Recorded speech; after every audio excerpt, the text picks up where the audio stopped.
RetroGamerGuys. Can you believe it's that time of year again? Christmas time. The time for great music, great movies, and just the overall joy that just goes through everybody, whether you're Christian or not.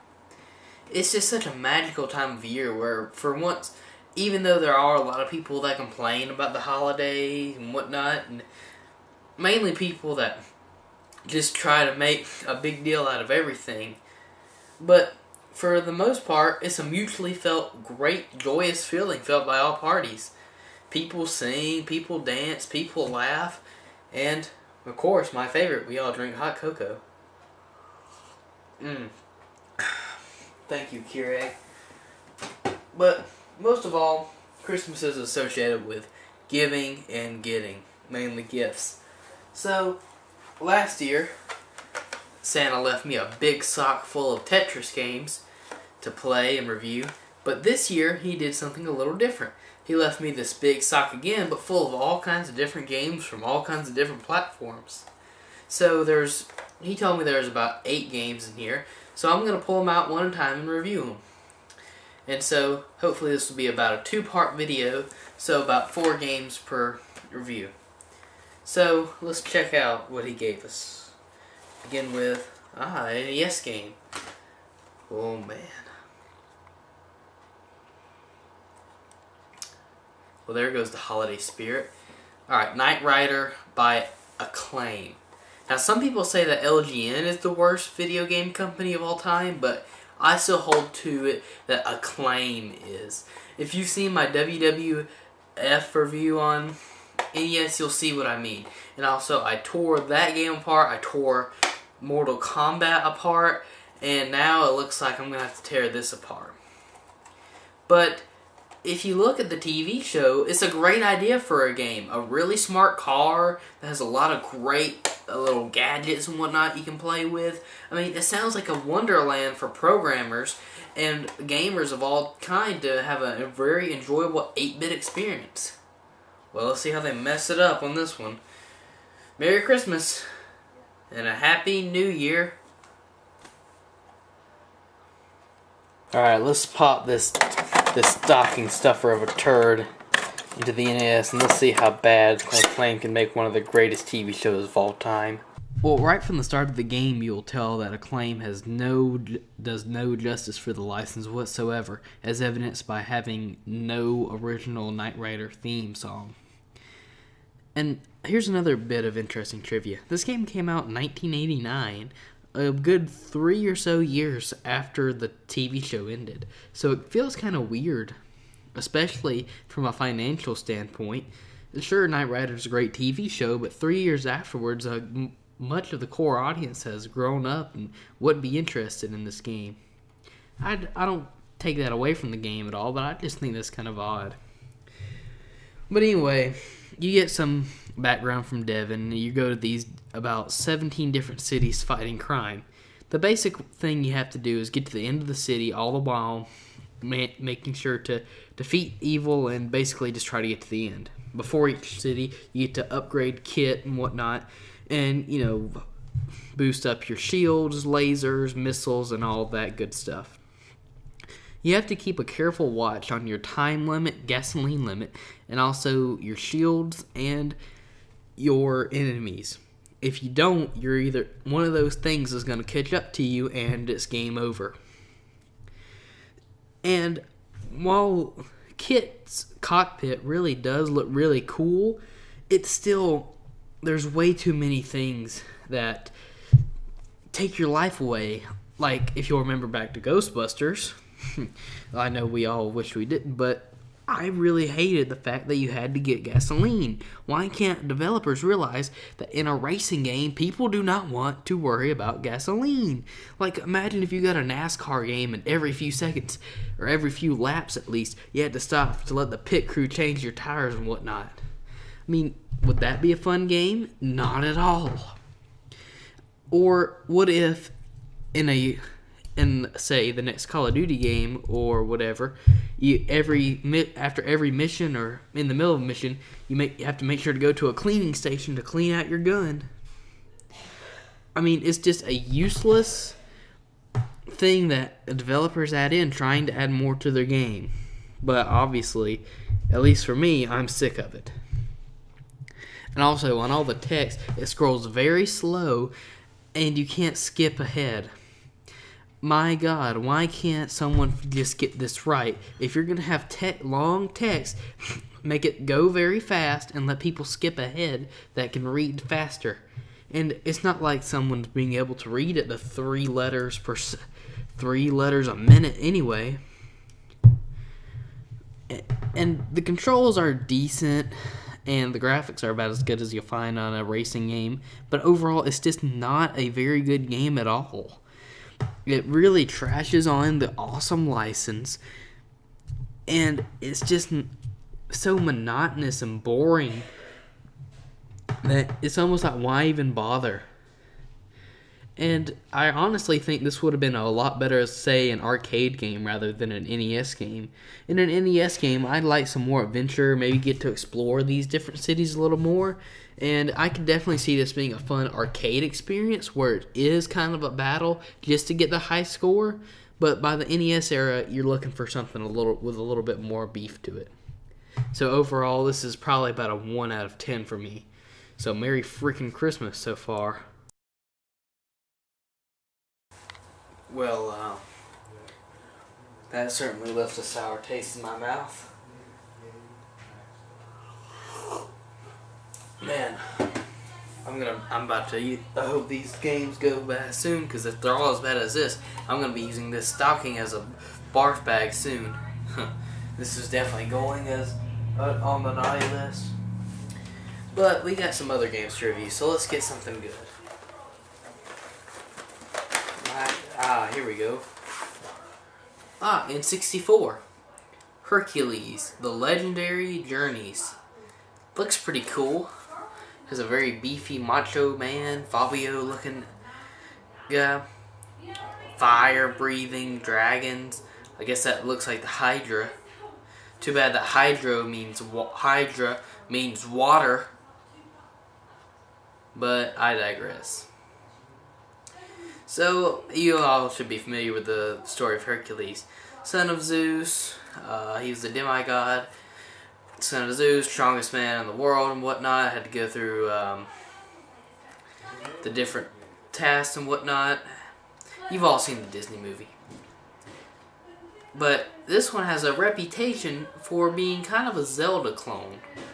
So, I mean, Zelda's an awesome game, and Ocarina, or however you want to pronounce it, of Time on the N64 is one of my favorite games of all time, and also on the N64, Majora's Mask is my favorite Zelda game in the series. So, even if this is a Zelda clone, it can't be that bad. So, well, let's just see. Alright, let's see how Zelda-ish this game can be. I'm sure it stays great to the Greek mythology of origin. Alright, so Hercules on the N64. Well, you start out the game, and here's something that I really don't like. According to the beginning of the game, you're playing a story. Now, I understand Hercules, the story of Hercules and whatnot, is a story, and it does make some sense to tell it as presented as a myth, but it still feels really weird, because I personally would rather make the story instead of playing some story that already has an outcome. It's kind of like what I was saying in my Beyond Two Souls review about how it was a very boring experience, mainly because of the bouncing around in timeline, how you always knew that he was going to turn out alright in these hairy situations. However, you get to your first game, the first part of the game, and your trainer, the centaur, is telling you to clear some rocks. And I must say, you run really, really weird. So you move these rocks around, which seems boring. And so then you're told to cross a bridge. Now this is when you can really see some of the problems with these games.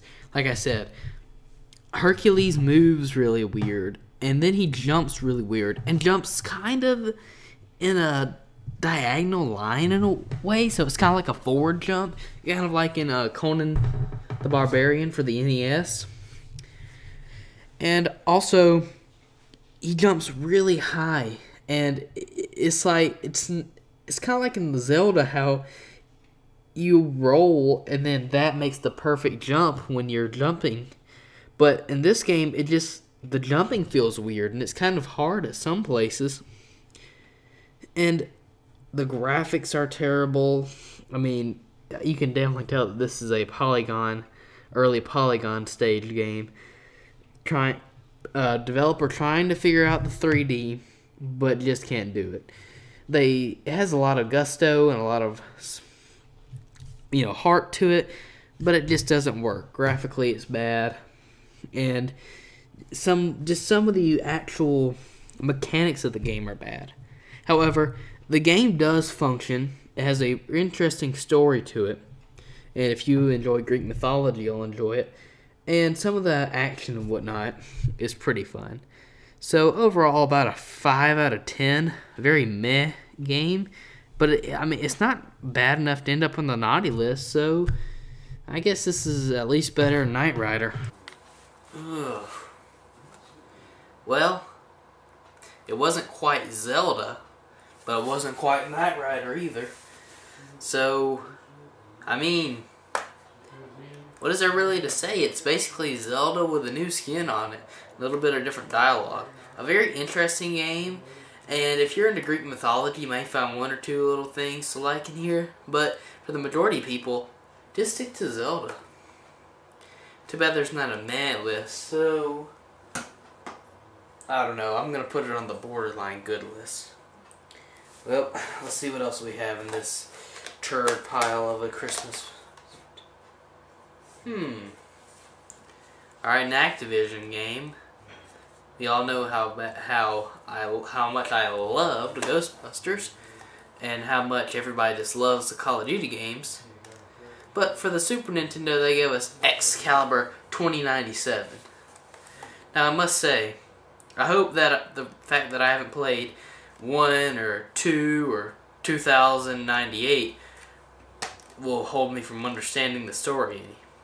And, I know we all know that Call of Duty has too many sequels, but come on, how can we miss 2098 of these? Well,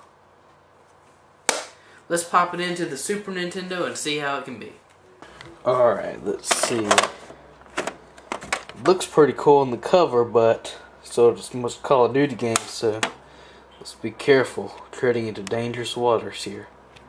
Okay, for this one, I honestly don't have a lot to say, mainly because this game is really, really fun. The graphics are nice, the controls are nice, the story's cool.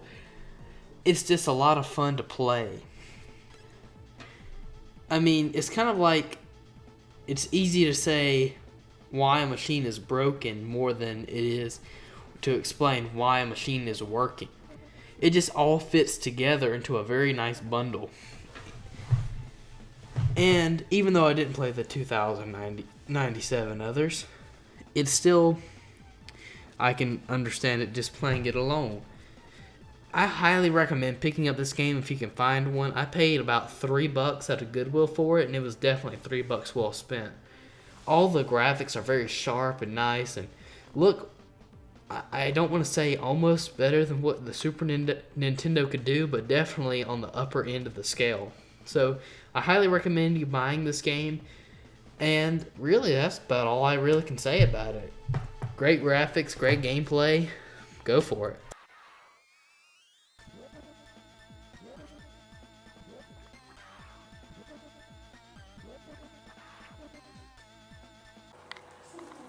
Well, that was a pleasant surprise. The story didn't confuse me too much, but I still wish I would have had some experience with the 2098 others. Yeah, that joke's getting old. I really don't think there's 2098 of them. But it was a very decent, well-made game. The graphics were nice, it had a cool look to it, and overall, it was a really nice Super Nintendo game. So, I guess so far this is the only one we can really put on the nice list so far. Well, let's see here. We got 5 more games to go. Let's see what else. Ah, I think I feel the Genesis coming. Oh man, come on. Do I really have to? That's what I drew. Yet another Acclaim game. Thanks, Santa. Man, this might be the only game I can ever review.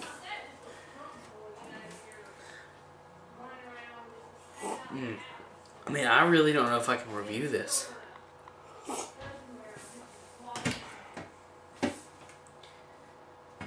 Well, let's just say I might need some non-alcoholic eggnog after this. Remember what I said about how much I loved WrestleMania, the first one on the NES? Well, let's see if Genesis really does what Nintendo don't with WWF Super WrestleMania. It says Super in the title, so it has to be like at least 12.8 times better or so. And also it's on the Genesis for a real man's game. You guys are really pushing me this year. Well, the things I do for you guys. Merry Christmas to all, and to all a sleepless night after this piece of garbage. I really don't want to review this game. Well, overall, I can already say that the graphics are better. It's a better picture of Hulk Hogan, and the actual gameplay does look better, so there's a positive. Now, in this game, you only have 8 wrestlers to choose from, which I find incredibly sad, especially since the Super Nintendo version had 10. And one of the great things about a wrestling game should be its roster. You should be able to play as many different wrestlers as you can. But I digress. Man, I really don't want to know. But really, overall, the gameplay is just as bad as the last time. The music's decent, the graphics decent. Beyond that, the moves are still complicated for me to understand, especially as me not being a huge wrestling fan. And I just really don't want to play a game where I don't understand the controls. It's just really monotonous and feels like a button masher. I could play this game without even turning on the Genesis, just randomly flailing on buttons. Ooh, look at this, I threw him across the ring, or I moved back on the ropes. It all really means nothing to me when I don't understand what I'm doing. It's like, imagine if you were turned on Mario and you didn't understand what button made him run, what made him jump. It would just feel like button mashing and hoping something happens. So, overall, another terrible game from Acclaim. Who would have guessed it? And it's just somehow barely better than the NES version, but still it feels like it's taking 2 steps forward and a step back in certain ways. So if you didn't like this NES version, you would hate this game. If you like the NES version, then you can go jump off a cliff, but you probably wouldn't like this game because of how it differs. Overall, 0 out of 10. Good geesh, is Hulk Hogan wearing a thong? I mean, really, a thong? I mean, here, let me draw on the screen for you. Yeah, I think he is wearing a thong. I mean, look at it. Just look at it. He's wearing a thong. How can you do that to a wrestler? I mean, he's a highly respected wrestler, even though he's in... Well, it is the Christmas season. There were some, I guess I have to admit this, but there were some very decent improvements over the NES version. But, I mean, that should be expected. It's a jump from 8-bit to 16-bit. I mean, I guess some of the moves were a bit easier to pull off, and it wasn't just as random and butt mashing and confusing. And the graphics definitely were very much improved, and if you want to see more of what I'm talking about, you can go back and check out my original WWF WrestleMania review. But overall, it just is still such a bad game and such a bad wrestling experience. Will I ever find an Acclaim game that's good? I doubt it. It smells just thinking about it. So this one's definitely going to the, even somehow beating out the other Acclaim crap to the naughty list. Well, there you go, guys. 4 games so far that Santa, the big man himself, came and left in this big sock. Only 4 more to go, and so far we got Excalibur 2097 being the best, followed by Hercules, then Knight Rider, and WWF Super WrestleMania. Looks like, well, it looks like that if these games are even a minute bit better, they're not going to have some very tough competition. But I honestly really did enjoy Excalibur 2097, and Hercules definitely had its moments. So, tune in next time to find out what other 4 games the big man left for me in this big stocking. See you later, guys, and Merry Christmas.